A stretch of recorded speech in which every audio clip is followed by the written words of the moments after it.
You talk to yourself more than anyone on the planet. And that conversation is so important because there's a frequency that's emitted in your field that's either bringing you up or bringing you down. Today, we're diving into the world of high performance with Rola Diab. She's a specialist in unlocking clarity and delivering confidence and communication skills to elevate your careers and your lives. Give us some examples of some tangible things that you learned and implemented. If you make a 1% change every day over the course of 1 year, you're almost 40% better at the end of 1 year. Where are most people going wrong in their careers? 85% of your success is based on the way you communicate. You are saying, or you'd agree, that happiness is a choice? Oh, 1,000%. The days that I actively work on being very conscious of saying, I love my life, I say it out loud, I really start my day that way, I have a different energy and a different outcome to my day. As a manager who may have some low energy people in their team, what's the answer? Shake them up or cut them loose? We're all energetic beings. You're not doing your best work when you don't feel good, appreciated, or lifted up. I know to a lot of people, words like energy and frequency, it's very woo-woo. It might be equated with happiness, but certainly not equated with productivity and profitability. Awareness is such a huge factor for us when we look at success. If you do this work, you create an intrinsic motivation to drive you to create and accomplish the goals that you're saying that you want. Guys, welcome to another episode of No Bollocks with Matt Haycox, and today I have got high performance specialist Rola Diab in the house, in the studio. She is dedicated to empowering professionals to advance their career by enhancing clarity, confidence, and essential skills. It's a very fancy intro, that, isn't it? Yeah, it's fun. I guess from my perspective, I never like or probably even understand all the big words, but I guess what I can say to anyone listening or watching is Rola and I actually met, 2 weeks ago now, 2 or 3 weeks ago at a lunch before an event that she was speaking at and I was attending at.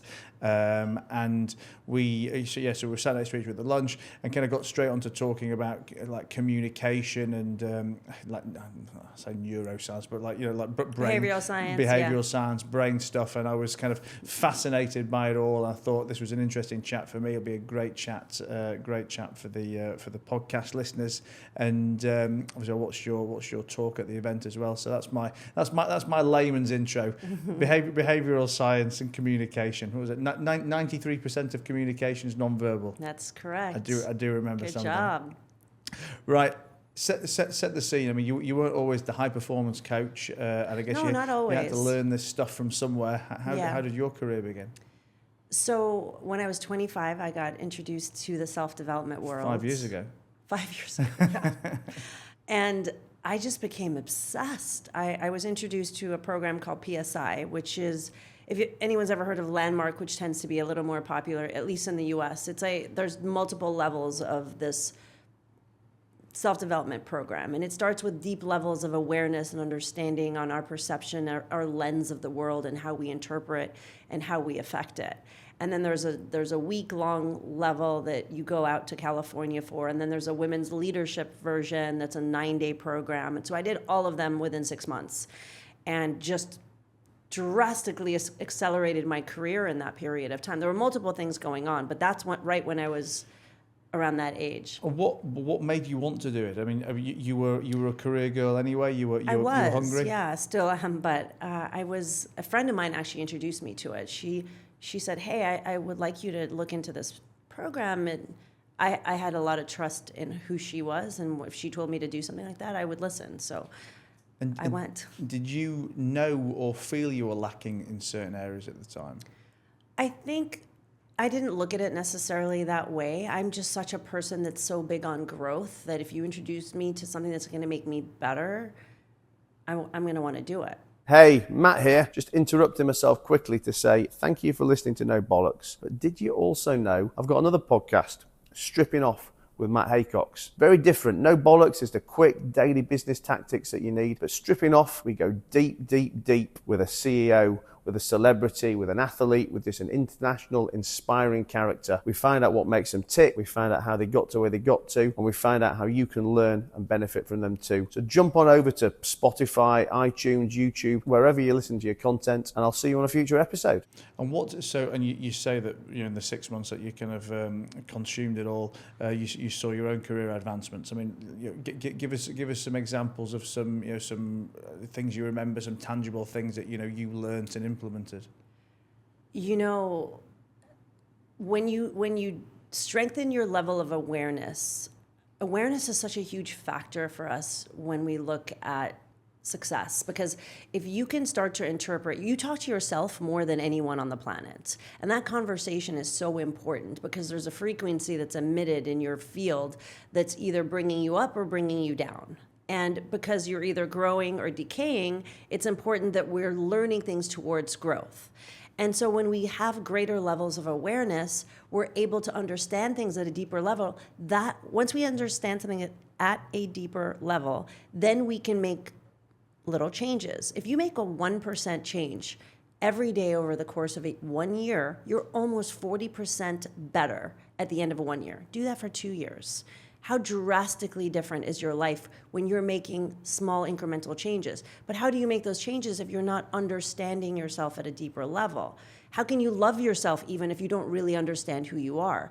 So we do things like one of the biggest things I believe every single person should start at, and it's in our program where we start at the level of awareness, understanding our needs and our values. And if you don't know where you are on that can hurt you, because what happens is everybody else in the world's perceptions, opinions, everything that they think you should do, or you're feeling the energy from other people and you're looking at them, oh, I should do that.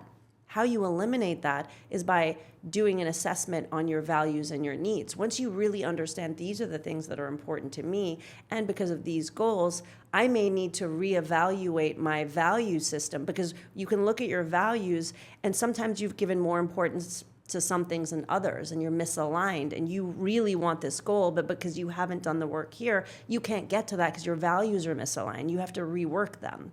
If you do this work, you create an intrinsic motivation to drive you to create and accomplish the goals that you're saying that you want. But first you need that clarity.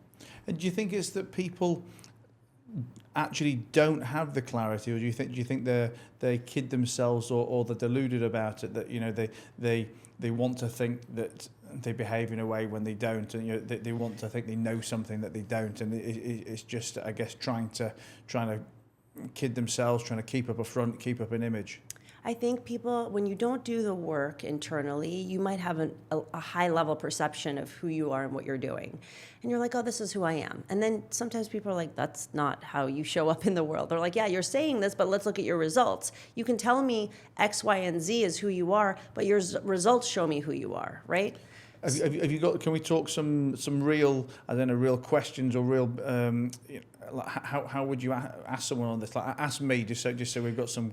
It would be more than just asking. I would put you through an assessment, right? Like, I would want to understand your value system and what we know your values based on importance, right? You can tell me I really value making money, but when I look at your life, you're partying with your friends all the time, and so you're putting really value on connecting with others and like feeling important by like having a good time and doing whatever, right? So connecting with people could be a high value for you, but you're saying this goal and your future, becoming a billionaire, is a high value. Well, that's not the case if we look at the alignment of what you say and what is the outcome, where you're putting your energy, your time, your money, right? I can look at all those things and assess this regardless of what you're telling me. But you can have, can you have conflicting values? Absolutely, yeah. So the idea is that here are all your values. I'm saying these are all important to me.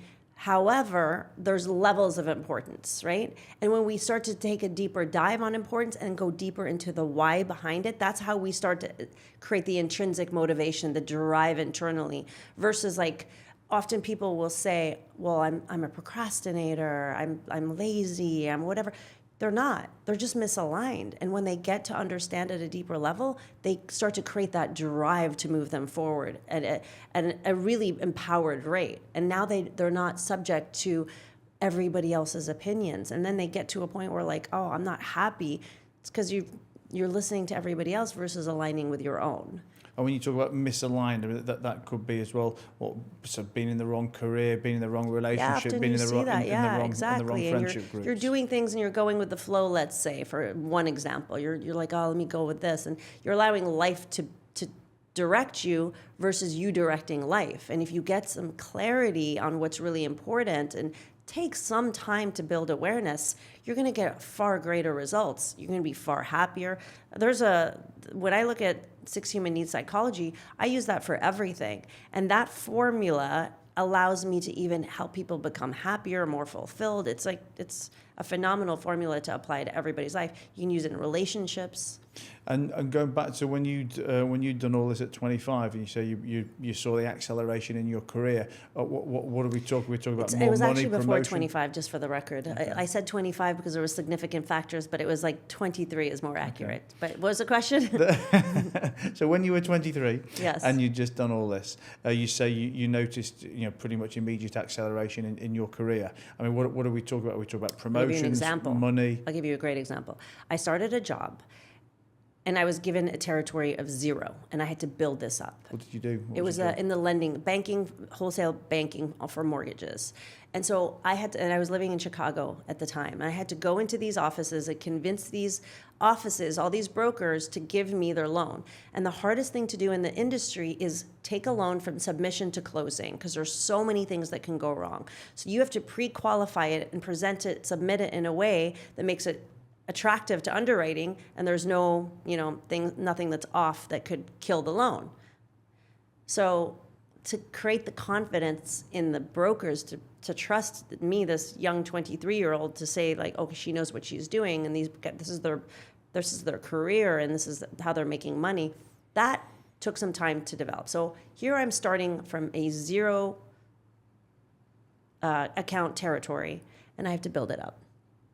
In the time, there were many factors, because we talked about nonverbal communication being 93% of your success. There was a big part of what I had to change was part of my nonverbal communication, how I presented to convince these people that I was the right person. Your presentation skills are a huge factor in your success, right?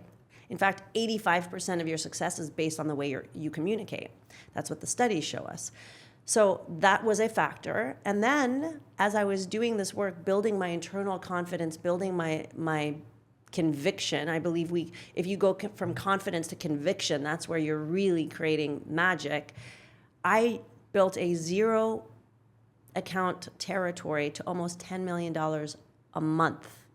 Huge progress. I was one of the top reps, helped train in some of the trainings, like winning awards. That's how drastically you can move in a short period of time if you know what you're doing and you have the formulas. And when did you move out of the corporate world to actually start teaching this to other people?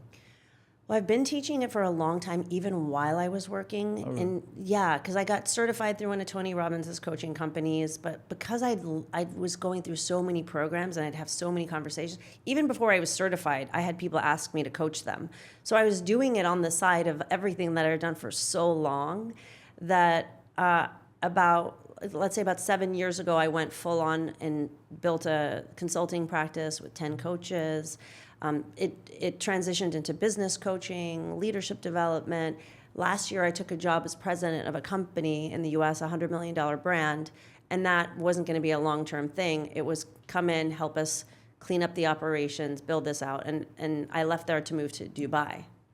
Where does sales fit into this? I mean, obviously, I know that successful sales is about communication, presentation, everything else. But are you actually working on sales techniques with people as well? So, for sure. Objection handling, closing, that kind of stuff. It's not just how do you rock up?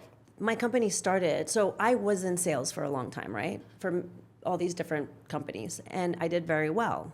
Not perfect every time, but well. For the majority of the time, I was typically one of the top reps. And when I wasn't, I know exactly why. So when I left the last company I was working for, it sold, and I was like, okay, what should I do now? And so I decided, well, it makes sense that why not start a sales training company? It fits the narrative.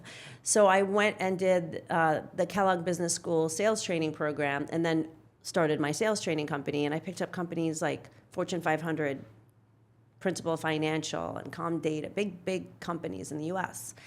And that obviously helped build my company, and it's transitioned to more than sales. But when people think about sales, I like to call sales presentation.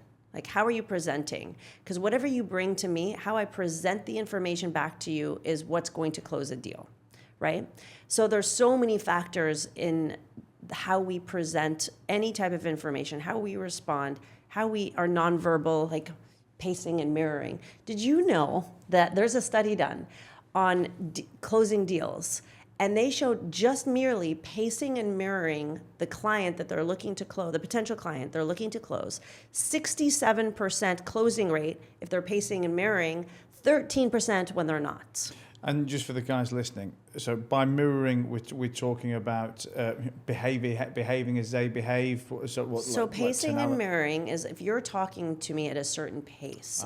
I'm matching you, basically. If you're sitting there like this, now you don't want to be a mime, of course, because then now it's obvious, right? But people don't notice. But you typically, copy the body language. You become more similar to the person. People want to work with people they understand, they feel like they're like them. If you're so opposite and out there, they're like, I don't trust this person because they're so different. I can't understand. I can't create trust because they're so not like me. Simple things like pacing and mirroring creates a high level of closing success. But you can still be a leader in the conversation. You can still take charge of the conversation, even though you're waiting to mirror them. And I don't know if everybody knows this, so I'll just throw this in there. If you want to lead a conversation, the person asking the questions is leading the conversation. So it's all about asking really great questions to lead them down a certain path. Okay. Talk to me about the career side of things in terms of where are most people going wrong in their careers? Why are they not getting the happiness outcome they want? I mean, is it that they've probably in the wrong boxes, in the first place, yeah. or are they in the right boxes but there's fundamental issues? Yeah, I mean, there's many different factors, right? One, you're not aligned, right? Doing that internal alignment work is so important to get very clear about what you want, because if you don't know what you want, really, you're like, it doesn't feel right, but you don't know why. Well, if you do this work, you're going to understand why, and then you can create a better situation for the next job or the next position in that company, right? You can start to direct your career towards a place that's truly going to make you happy. That's step one. Step two, sometimes it's you're lacking in your understanding of what your needs are. So you could look at maybe, if we look at the 6 human needs, for example, if I need growth in my life, and that's one of my top 2 drivers, which is really important. They're all important, but now I'm not getting a decent amount of growth in my position. I'm going to be miserable. So if I know that, well, how can I bring growth into the position that I'm working in? I've worked with executives where they were missing on different levels. We just identified the gap and then how they could start applying that into the position that they were working in, and transformed how they perceived their job, and their internal drive just lit up. So much so that I would have to do this in one session, and I'd have senior management or the founder of the company call me and be like, what did you do with them? You only sat with them one time. How is this person completely different? It's like now they have a deeper sense of understanding who they are and what's driving them. They feel lit up. Why are we so affected externally so often? It's like somebody says something and in the moment we're like, yes, that's it. Like, I'm so excited and lit up. But that's not enough of a driver to keep us going. We want to take that and build it internally. Now we have that intrinsic motivation to drive us. And presumably in these situations, are you talking? There's alignment between the companies and the employees as well. That the employees Absolutely. want to do better, and the companies want to help them do better. I mean, what about when you've got somebody who they're coming to see you just off their own bat? This is not a corporate thing. They're just they're unhappy in life. It could be business. It could be relationships. Could be whatever. I mean, if they aren't then getting the buy-in from their employer, then it's time to look elsewhere.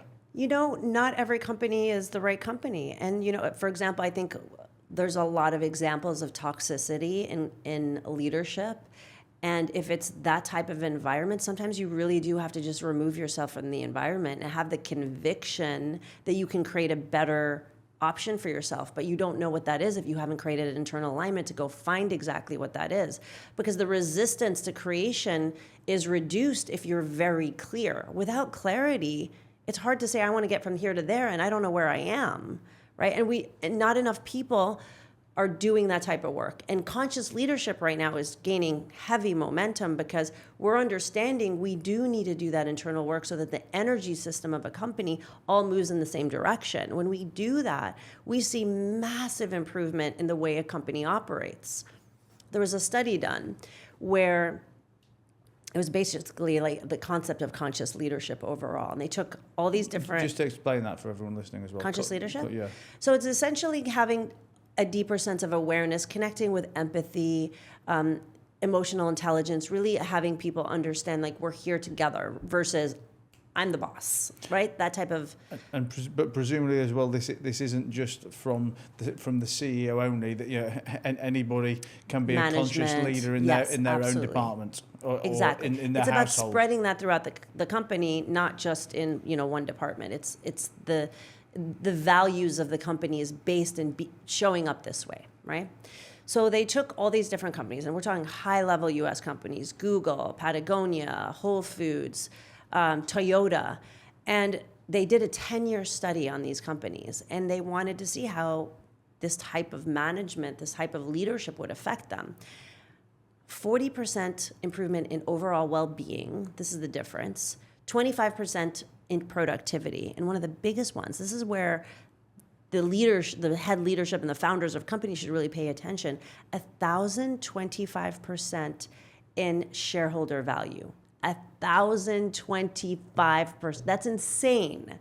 That's how much of an improvement you can see by implementing this type of leadership, because the energy systems, we're all energetic beings. You're not doing your best work when you don't feel good, appreciated, or lifted up, right? Your manager, if you have a manager in place, should show up as your coach, your biggest cheerleader. This is, hey, I'm seeing you're starting to like struggle. Are you okay? What can I do to support you? You're such a rock star. Let's work on this. Here's a formula to help you, right? If they can show up in that way, that person feels so valued. The energy that they're going to bring into a company is going to be very different. Like, dude, what's your problem? Get it together. Like, you're going to be out, And so you've said energy a few times in this conversation, mentioned the word frequency as well.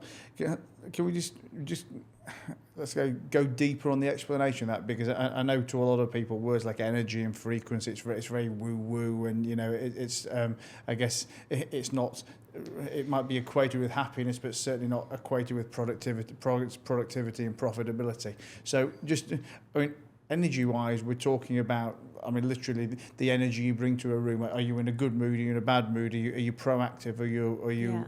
Yeah. That's what we're saying? And it goes deeper than that. You can't perform at your best if you don't have a high level of energy, right? Like, we all know that, like, if I'm tired, beaten up, feeling really, like, horrible, I'm not bringing my best high-performance self to anyone. And it's contagious. It's absolutely contagious.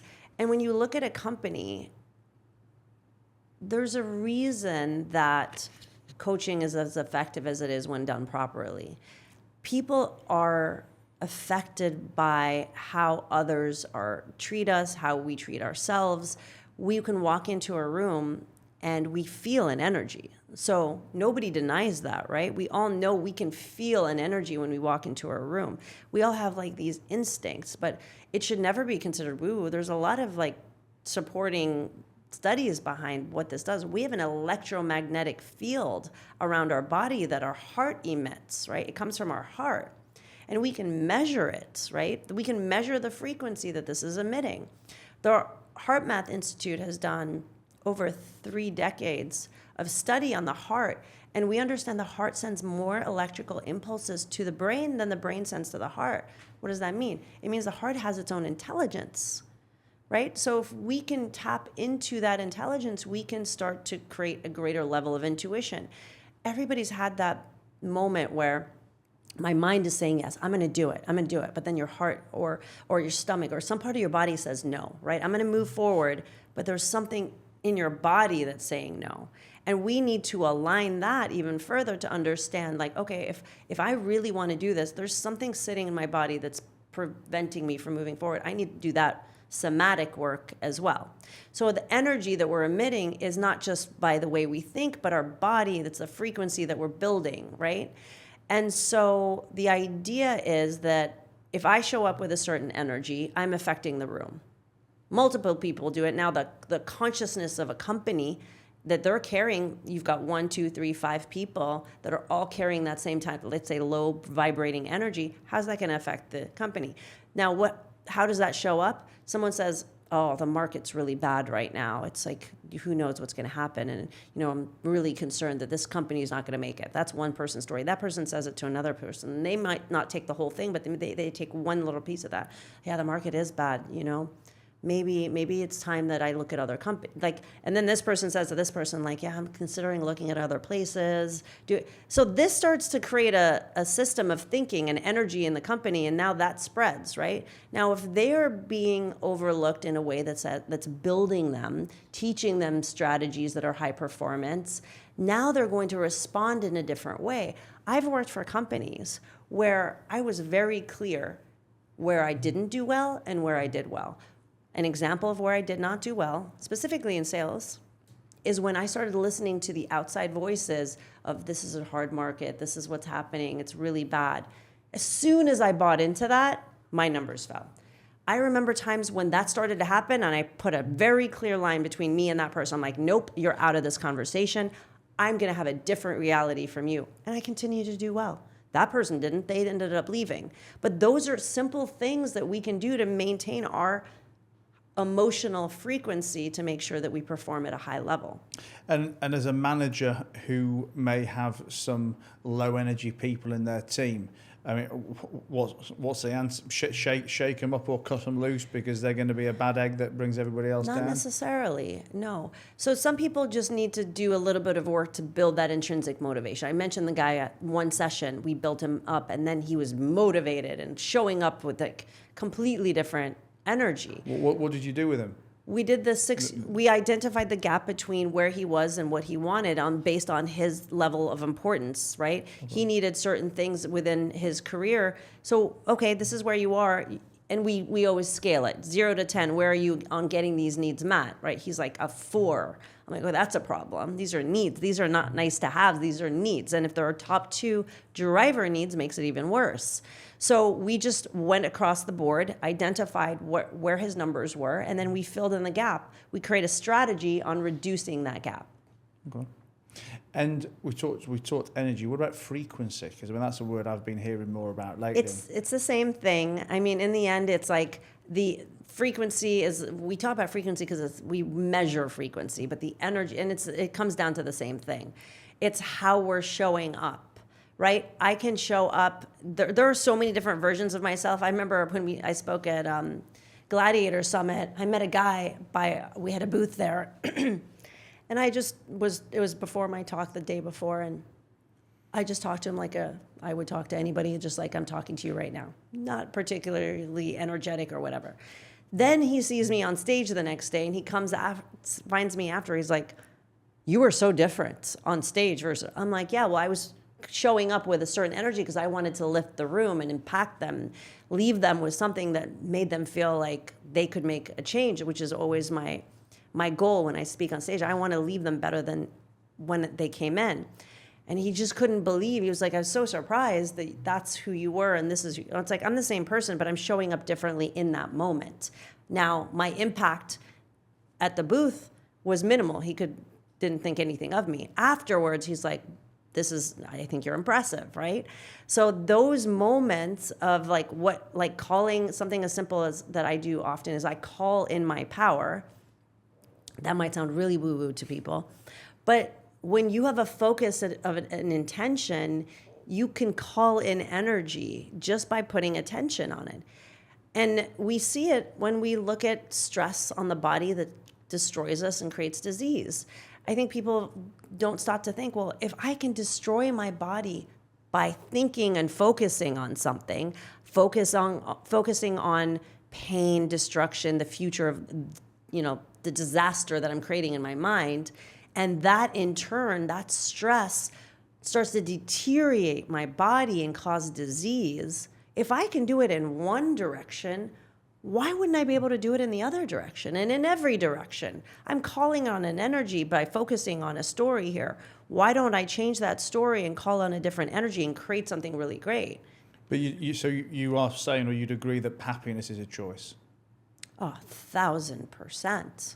The days that I actively work on being very conscious of saying, I love my life, I say it out loud, I like really start my day that way, I have a different energy and a different outcome to my day than, I woke up super tired, and then I'm now telling myself, the worst thing I notice if I start telling myself I'm tired, because I feel tired, sure, but don't start telling myself that, because that's going to hurt me throughout the day. I'm like, oh, I can override tiredness. I have to overcome that by being better than my circumstances. If I'm always subject to my circumstances, I'm going to go in a direction that's not the best version of my life. If I overcome my circumstances and say, no, I'm better than that, I can build my strength, I can focus on a new experience, and I'm going to get that experience. And for people who practice this, they see this all the time. This is not new. It's not even new age. This has been around for a long time. So, talk about how you work with different people. You Look work at us with matching. mirroring. Yeah. You work with corporates and you work with individuals. How does somebody come to you and work with you? So I'm a business owner. I say, right, Rola, come in. Well, this is my sales team, or this is my whole team. Yeah. That needs. I mean, it could be sales team. It could be their leadership team. It could be any it depends on what they need. So if they sorry to interrupt, but it would never be, I don't know, the marketing team or the finance team. I don't come in and work on their hard skills, right? I'm not telling marketing how to run marketing, right? No, but so I mean in it's terms of if they're always performance grumpy. based. Now, when we look at performance is a mind game. It's always a mind game. It's an energy, body, mind game. So that's what I do. I think you and I talked about this where we said, have you ever seen Billions? And people always, when I work with companies, they're like, you're like Wendy Rhodes. She's the psychologist who comes in and like when the traders are not quite right, she like talks to them and gets them into, that's what I do. Is like, it's all a mind game. And when we align and we create a strategy for improvement, you see it so fast. I mean, using Billions as an example, I guess that a lot of people can relate to. What are they? When you've got someone who's a trader, for example, who's obviously highly skilled and has the ability to make phenomenal amounts of money, but then may go through periods of not making that. I know there's probably multiple different answers, but what's normally changed for them? What's the blocking? Because I don't know. If I'm thinking, oh well, they're a trader, they decide that whatever, Microsoft is a good thing to buy today. But then, I don't know, maybe they're unhappy at home, maybe they're unhappy. Why does that stop them realizing that Microsoft's a good thing to buy now? It's not even that they might think Microsoft consciously is a good thing to purchase at this moment. It's when your frequency, when your energy drops and you are not performing at a high, like at your best because of external situations, it's going to affect your results. So for example. Or because you lose your confidence. It's there. It could be a confidence play. It could be distractions. It could be subconscious programming, where you have a subconscious belief that you're going to make money and lose it because you saw your family do that. So you need to go deeper and identify some of that subconscious programming. I mentioned there were 3 levels when we look at awareness, and we want to do mind, body, consciousness. Consciousness being our going into the subconscious program and reprogramming whatever it is that's interfering potentially with our success, right? So the idea is we want to look at every aspect. It's like, what's going on in your current environment? What are you thinking in the stories you've made up? Subconscious programming. And then overall, like, is your body responding? Because it's not just your mind. We think it's just the mind. It's our body that responds with information as well. So aligning all 3. And when you talk about like the stories you tell yourself, is that what we'd refer to as self-sabotaging beliefs? It can be, which can also come from subconscious programming. Which is things that are built in from your childhood or could develop later on in life. So when you look at it from 0 to 7, we're in the alpha brain state. So we're very susceptible. That's the programmable state. That's why, you'll read books like Think and Grow Rich, and he talks about, he didn't understand it back then, but he said, you want to have your affirmation statement ready for the first thing you say when you wake up in the morning and when you're falling asleep. Why? Because you're slipping into the alpha brain state. And when you slip into alpha, you're programmable. One of the worst things people do is watch war movies or God knows what on television as they're falling asleep. Like, you're programming whatever's on television into your subconscious. Not a good thing. So the idea is you want to look at what happened in that period of time. And sometimes you have to go really deep and put a lot of attention on it because it's not super obvious. And whatever they made up from that experience. Sometimes people are like, oh, it's because my mom neglected me. But then it's like they have energy on the fact that their dad wasn't there to protect them because he was working all the time. But my dad was an angel and he was helped me and he was so loving, whatever. But then there was a belief like, you weren't actually there for me. Like, you can go that deep and start to analyze someone's programming based on that. It's funny because I always hear, and I guess in this space or talking to guests and reading books, we always talk about the things that changed as you got older, or the beliefs that you had instilled in you as a child, and I guess I've only ever really thought about it at a periphery level. But as you know, I've got another baby now, and she was 18, 19 months, and she's very much in the kind of, let's say, walking, gibbering and exploration stage. And I look at her now and think, she wakes up every day just fucking loving life. I mean, like grinning from ear to ear. Every minute of every day is it's an adventure. It's happy. It's fun.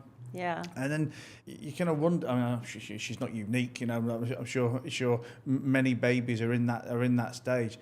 But what changes? What goes wrong? When did they go from being like? I mean, she's an action junkie. I mean, we always say that she's put suicide mode on. She wants to jump off everything to do. When does that excitement become misery? When does that fearlessness become I'm scared of things? What changes? Or what ages, what things go wrong along the years? The challenge that people have is the familiarity breeds reduces excitement.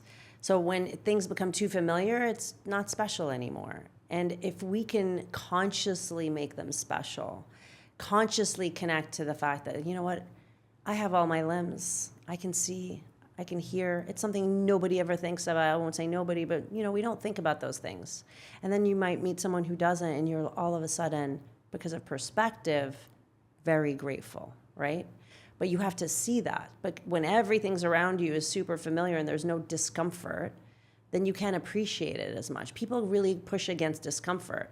But if you really want to be happy, you actually need a little bit of discomfort because it will help push you into a deeper sense of gratitude, and that growth fills give you the perspective of exactly. But when everything is, it's not that anyone really has a life that's so like peaceful and beautiful. We're not here to experience that. We're meant to grow and experience through challenges.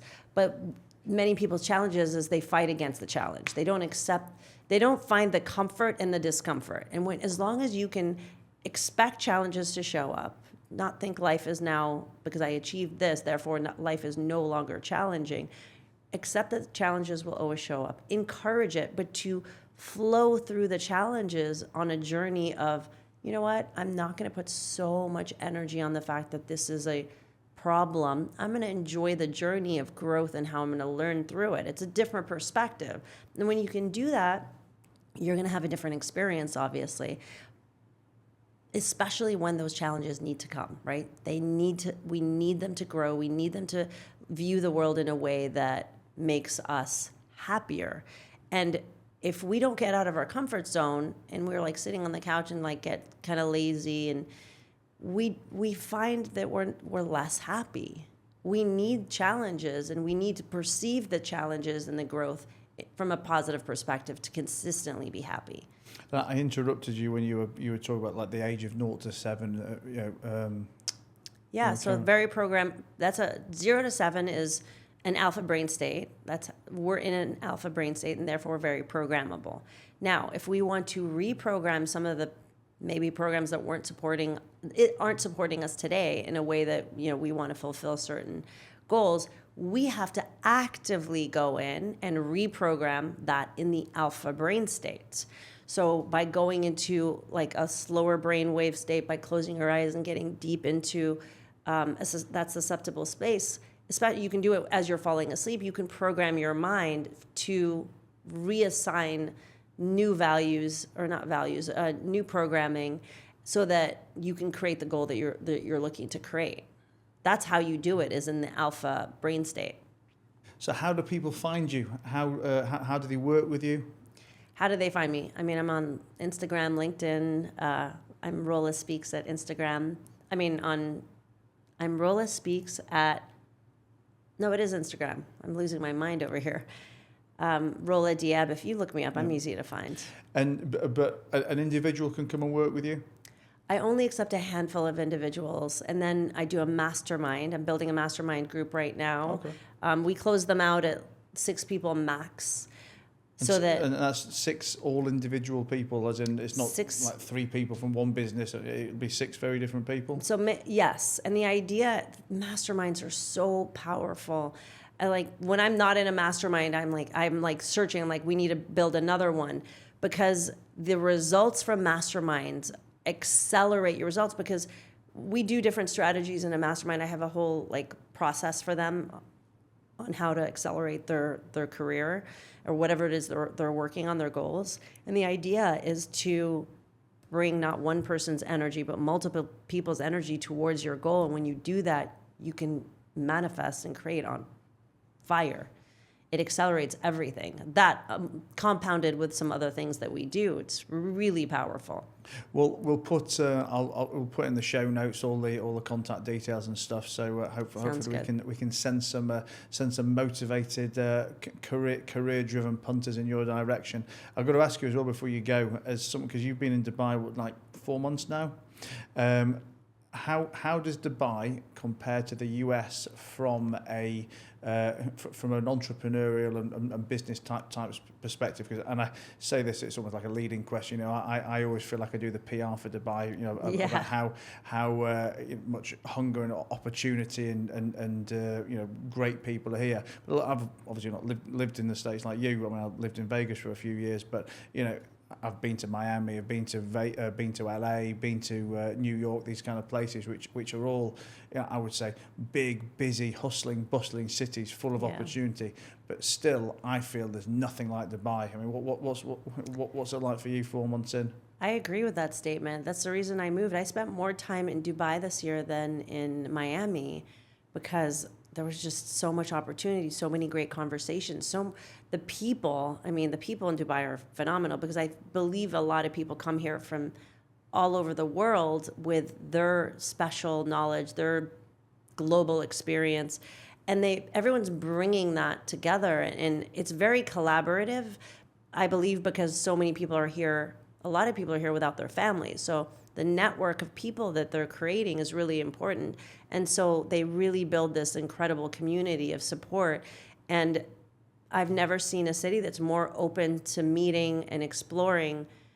And I've never seen it anywhere like this city. I mean, I've lived in New York, LA, Miami, Chicago, every major city in the US. I've never seen it like this. Yeah, no, if you ask for an intro here, or even if you don't ask for it, if you're talking to someone and they think there's someone else that they know that could be good for you, just make a contact. Yeah, exactly. And that's, in the US, you don't see that as easily. People, I feel, are a little more protective of their networks. Cool. Yeah. Well, I did my bit in every episode. I like to get a little PR plug in for Dubai. I love it. Listen, Rola, thanks a lot for being here. Been a pleasure to listen and hear more. And hopefully the guys at home who know they can benefit are going to reach out to you too. Sounds amazing. Thank you very so much. much.